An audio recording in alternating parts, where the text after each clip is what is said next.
everyone, welcome back to my channel. I hope you are doing well. So today's video is about I applied some technique from how to stop worrying and start living in my life. So for those of you who does not know about what is how to stop worrying and start living, basically this is a self-help book which is written by Dale Carnegie. I hope I pronounced the author's name right. So this book provides us knowledge about how we can conquer our worry. All the techniques are very good in this book, but I chose some techniques from this book that I applied till now. तो जो first technique मैंने उठाई मैंने first chapter में से, जिसका नाम है how to analyse and solve worry problem. तो सबसे पहले उन्होंने फर्स्ट चैप्टर में बताया कि हमें सबसे पहले अपनी प्रॉब्लम एनालिसिस करनी चाहिए। तो उन्होंने प्रॉब्लम एनालिसिस के लिए भी 3 स्टेप्स बताए हैं। तो फर्स्ट स्टेप है get the facts, and second step है analyse the facts, and third step है arrive at a decision and then act on that decision. तो थोड़ा डिस्क्राइब कर देती हूँ मैं इसके बारे में। तो सबसे पहले आप ये पता करो कि आप किस चीज़ के बारे में चिंता कर रहे हो। एक बहुत ही अच्छा एग्जाम्पल दिया गया है बुक में कि एक आदमी थे, उनको बहुत चिंता सताई जा रही थी। तो उन्होंने एक पेपर लिया और एक पेन लिया, फिर अपनी जो भी प्रॉब्लम थी वो उसमें लिखी। फिर उसके बाद उन्होंने उसको एनालाइज किया। फिर उनके पास जितने भी सॉल्यूशंस आ रहे थे उनको लिखा, मतलब जो भी सॉल्यूशन थे उस प्रॉब्लम के उनको लिखा।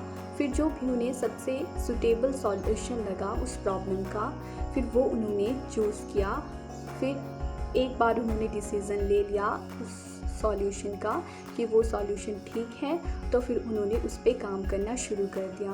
तो यही बताया गया है इस प्रॉब्लम एनालिसिस के बारे में। और जो ऑथर हैं उन्होंने मतलब बुक में एक बहुत ही अच्छी लाइन बोली है, a problem well stated is a problem half solved. तो मुझे ये टेक्निक बहुत अच्छी लगी।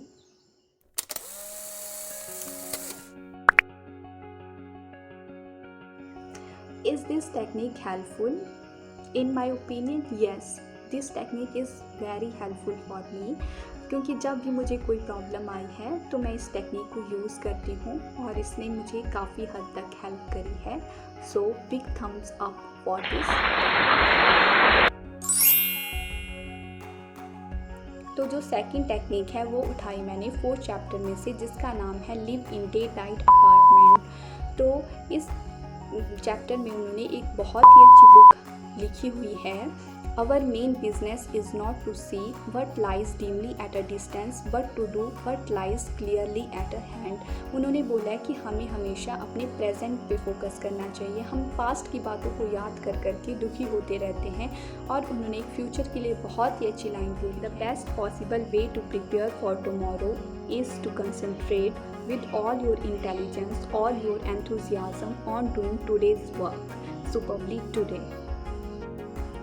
आई नो ये बात बहुत सिंपल सी है, बहुत लोगों को पता भी होगी जिन्होंने ये बुक पढ़ी भी है नहीं भी पढ़ी है, बट ये बात जो है बहुत ज़रूरी है कि हमें अपने प्रेजेंट को एंजॉय करना कभी नहीं भूलना चाहिए। ना ही हम अपने पास्ट के बारे में सोचते रहते हैं। कई दिन ऐसे आते हैं हमारी लाइफ में जब हम मतलब पास्ट को लेकर ये रिग्रेट करते रहते हैं, तो हमें उसे छोड़ देना चाहिए, बस प्रेजेंट को एंजॉय करना चाहिए।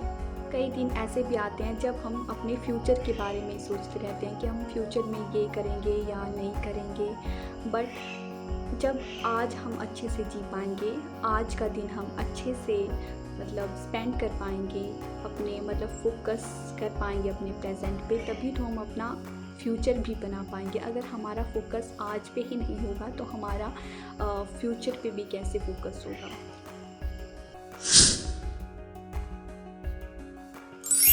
जो थर्ड टेक्निक है वो है एक्सपेक्ट इनग्रैटिट्यूड। हम कभी भी किसी की हेल्प कर देते हैं तो हम सोचते हैं कि वो हमें बदले में कुछ शब्द बोलेंगे, जैसे कि थैंक यू बोलेंगे।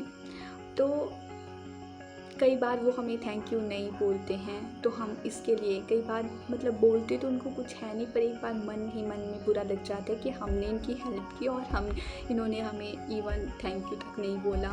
बट हमें ऐसा नहीं करना चाहिए। वो बोलते हैं ना, कर्म करते जा फल की चिंता ना कर। जो फोर्थ टेक्निक है वो उठाई है मैंने 30th चैप्टर में से, जिसका नाम है how to add 1 hour a day to your waking life. तो उन्होंने बताया कि इस चैप्टर में बताया कि हमें अपने फटीग को कैसे प्रिवेंट करना चाहिए, क्योंकि जो फटीग होती है उससे भी मतलब अगर हम ज़्यादा थके हुए होते हैं तो तब भी हम चिंता करने लग जाते हैं। तो हम अपनी फटीग को कैसे प्रिवेंट कर सकते हैं। तो फर्स्ट जो पहला तरीका है वो बताया उन्होंने कि हमें फ्रिक्वेंटली रेस्ट करते रहना चाहिए और रेस्ट बिफोर गेट टायर्ड। और अगर हम मतलब इवनिंग में सो जाएं या 5-6 बजे सो जाएं, मतलब डिनर से पहले हमें 1 घंटा सो लेना चाहिए, जिससे हम अपनी वेकिंग लाइफ में 1 घंटा ऐड कर सकते हैं।